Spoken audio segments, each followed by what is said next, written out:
Mga mahal naming senior citizens at G-pensioners, isang napakalaking balita po ang ibinaba ngayong linggo na tiyak na magpapasigla ng inyong umaga. Sa wakas, matapos ang matagal na paghihintay at panawagan ng marami nating mga lolo't lola, opisyal ng inanunsyo ng Government Service Insurance System, SIS ang pagtaas ng buwan ng pensyon. Tama po ang narinig ninyo mula sa dating halaga. Itataas na ito sa 18,5 kada buwan. Hindi ito cheis o haka-haka kundi formal na ipinahayag ng CHIS kasama ang eksaktong petsa kung kailan ito magsisimulang ipatupad. Kaya kung kayo po ay dating guro, empleyado ng gobyerno o may kakilalang tumatanggap ng pensyon mula sa SAGSIS, napakahalaga po ng video na ito para sa inyo. Sa loob ng ilang minuto, ilalahad po namin ang kumpletong detalye. Sino-sino ang kwalipikado, kailan ang eksaktong simula ng bagong rate, at ano ang mga kailangang i-verify o isumiti kung meron man. Marami po kasing pensioner ang hindi pa alam ang kabuuang proseso o kung kailangan pa bang mag-update ng records.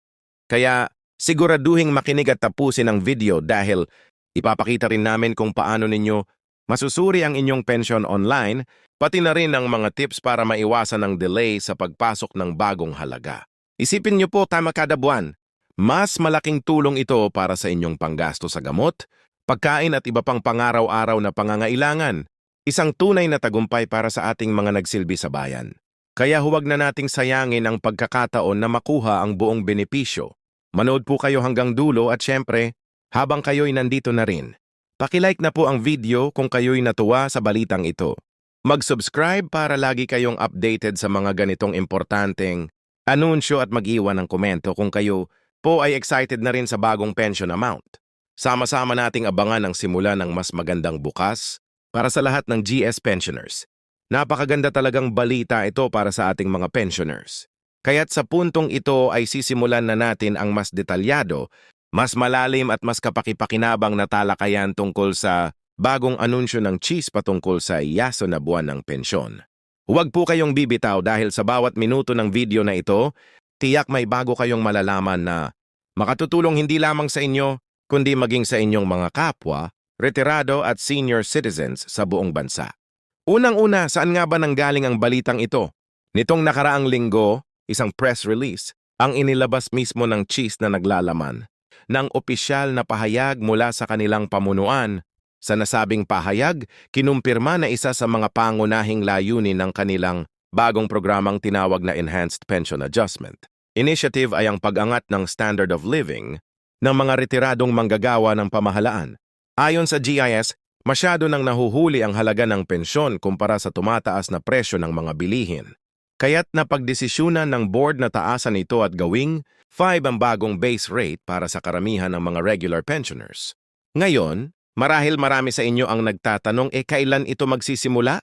Ang sagot po, ayon sa opisyal na tala ng CHIS, ang bagong rate ay magsisimulang ipatupad sa darating na Agosto 2 at 25 eksaktong isang buwan mula ngayon.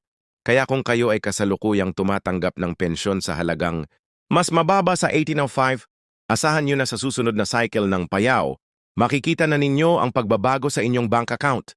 Hindi ba't napakasarap pakinggan? Isang dagdag na kita na hindi lamang nakakatulong kundi tunay na magbibigay gaan sa buhay natin bilang senior citizens. Pero teka lang, hindi ito automatic para sa lahat. Ayon sa, kailangang updated ang inyong records para masigurong wala kayong aberya sa pagtanggap ng bagong pension amount.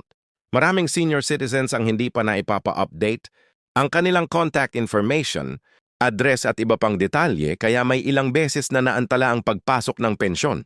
Kaya't sa mga nanonood ngayon, habang maaga pa, pinapayuhan namin kayo na bumisita na sa pinakamalapit na SIS branch. O gamitin ang SIS Touch Mobile app kung kayo ay may access sa smartphone. Alam naming hindi lahat ay sanay sa teknolohiya pero kung may apo, anak o pamangkin kayo na pwedeng tumulong, mas mainam na masimulan na ito ngayon pa lang. Isa pang tanong na madalas naming naririnig mula sa ating mga pensioners ay ito. Paano kung tumatanggap na ako ng mahigit fee? May dagdag pa rin ba? Sa kasalukuyan, ang itinaas ay para lamang sa mga pensioners na tumatanggap ng mas mababa sa nasabing halaga. Ibig sabihin kung kayo ay nasa 15,000 kada buwan, itataas ito sa 18,500. Ngunit kung ikaw naman ay kasalukuyang tumatanggap na ng 20,000 kada buwan, hindi ka nakabilang sa adjustment ayon Ito ay bahagi ng pagtutok nila sa mga tinatawag na low-level pensioners o yung mga may pinakamababang natatanggap kada buwan upang mas mabigyan sila ng pantay na kakayahang mamuhay ng maayos. Ngayong malinaw na kung sino ang makikinabang, tatalakayin naman natin ang proseso kung paano ito ipapatupad. Ayon sa GIS, hindi na kailangang magsumiti pa ng bagong application kung kayo ay existing pensioner. Ngunit kung may kulang o hindi updated ang inyong file tulad ng a birth certificate o bank details, kailangan itong isumit upang makasama kayo sa automatic adjustment. Ang mga dokumentong ito ay kailangang ma-verify bago maaprubahan ang pagtaas. Sa madaling salita, kung kumpleto ang record mo, automatic kang mapapasama sa increase. Pero kung kulang o may conflict, meaning madidelay ang release at kailangang ayusin muna. Kaya't narito ang isang mahalagang paalala. Kung kayo po ay matagal nang hindi bumibisita sa GIS o hindi pa nakakapag-update ng inyong record, mula pa noong kayo'y nag-retire, ito na po ang tamang panahon. Huwag nating hintayin na mawalan tayo ng benepisyo o maantala ang ating pensyon dahil lang sa hindi natin ito naasikaso. Sa panahon ngayon, napakahalaga ng pagiging maaga. Lalo na't kasama sa bagong sistema ng GS ang paggamit ng digital verification para sa mas mabilis na transaksyon. Halimbawa sa tulong ng Stutch app, maaari yung mag-update ng mobile number, mag-check ng pension history at mag-follow up ng mga claims. Ito ay isang malaking tulong lalo na sa mga senior na hindi na makalakad papuntang opisina.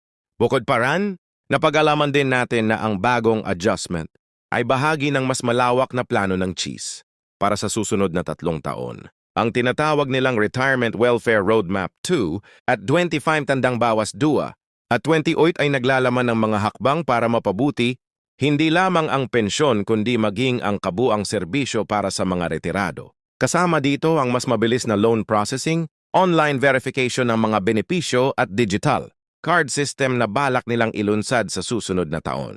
Isipin nyo isang GIS digital card na magagamit nyo hindi lang para sa pensyon.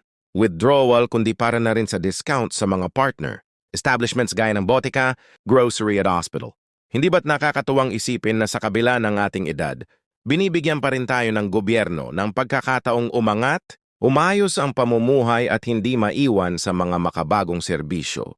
Kaya't kung kayo ay may mga kakilala, bang pensioner na hindi alam ang tungkol, dito ay share po ninyo ang video na ito dahil baka sila ay kabilang sa makikinabang ngunit hindi nila alam kung paano ito asikasuhin. Tulungan nating ipalaganap ang impormasyong ito upang walang senior citizen na mapag-iwanan. Alam din namin na may ilan sa inyo na nag-aalala. Baka ho dagdag lang to ngayon tapos babawiin rin. Ayon po mismo sis, ang increase na ito ay permanenteng adjustment, hindi temporaryo o seasonal. Hindi ito one-time, cash assistance o bonus kundi bahagi na ng buwan ng pensyon nyo moving forward. Ibig sabihin hanggang sa mga susunod na taon ito na ang magiging base amount ng inyong pension. Kaya't hindi kayo dapat mangamba na babalik ito sa dating halaga. Ito ay bunga ng masusing pagsusuri ng actuarial, reserve ng GIS at tinyak nila na may sapat na pondo upang ituloy ang ganitong adjustment. Ngayon, baka may ilan sa inyo na nagtatanong yung mga bagong retari. Makakakuha rin ba sila ng 8515? Ang sagot dyan ay depende sa kanilang years of service, average monthly compensation at retirement program na kanilang pinili. Ngunit kung sakaling ang kanilang computed monthly pension ay mas mababa sa 18,5, makikinabang din sila sa adjustment na ito base sa minimum threshold, kaya't sa mga nagpaplanong mag-retire pa lang. Magandang malaman na mas mataas na ngayon ang base ng pensyon at mas mainam na magplano ng maaga gamit ang pension calculator ng GS na makikita sa kanilang website. Mahalagang banggitin din na ang dagdag na pensyon ay inaasahang magdudulot ng mas mataas na demand para sa medical services, maintenance na gamot at iba pang serbisyo para sa matatanda. Kaya't kasabay ng financial increase na ito, sinisikap din ng G na makipag-partner sa iba't ibang ahensya at institusyon upang magbigay ng dagdag na may mga benepisyo at serbisyo na handog para sa mga pensioners. Halimbawa, may mga inisyatibong ipinatupad ng GIS kung saan maaaring makakuha ang mga pensioners ng health card na may kasamang libreng taunang check-up, diskwento sa laboratory tests, at subsidized na gamot para sa hypertension, diabetes, at iba pa. Kaya habang tumataas ang halaga ng pensyon, mahalaga ring malaman kung paano ito mapapalago at magagamit ng tama. Sa pagtatapos ng segment na ito, Nais naming ipaabot sa bawat pensioner na may karapatan kayong makinabang sa bunga ng inyong pagsusumikap. Ang pensyon ay hindi regalo o limos. Ito ay bunga ng inyong maraming taon ng serbisyo sa bayan. Kaya huwag kayong mag-atubiling magtanong, mag-follow up, at i-update ang inyong records. Dapat ay patuloy ang inyong pakikilahok sa mga programang gaya nito para masigurong walang benepisyong masasayang. Tandaan, sa bawat impormasyong inyong natatanggap, mayroon kayong lakas at karapatang protektahan ang inyong kinabukasan. At kung sa tingin ninyo ay may nais pa kayong malaman, huwag mag-alala dahil itutuloy pa natin ito sa mga susunod na videos. Kaya habang maaga pa, paki-like ang video na ito bilang suporta sa ating mga pensioners. Mag-subscribe sa channel para laging updated sa mga bagong anunsyo at paki-share na rin ito sa inyong mga kaibigan at pamilya. At huwag kalimutang mag-comment kung isa kayo sa mga makakatanggap ng dagdag na pensyon. Nais naming marinig ang inyong kwento. At bilang huling paalala mga mahal naming pensioners, huwag ninyong palalampasin ang pagkakataong ito. Sa dagdag na 500 bawat buwan, mas marami na kayong magagawa mula sa pagbili ng gamot, pagbabayad ng bills, o kahit simpleng pamamahinga na walang alalahanin. Siguraduhing updated ang inyong mga record, sumunod sa mga bagong proseso, at manatiling konektado sa mga opisyal na abiso. Muli, huwag kalimutang i-like ang video, mag-subscribe and i-share ito sa inyong mga kakilala. Sa tulong ng tamang impormasyon, sabay-sabay tayong uusad patungo sa isang mas ligtas at mas maaliwalas na buhay sa pagtanda.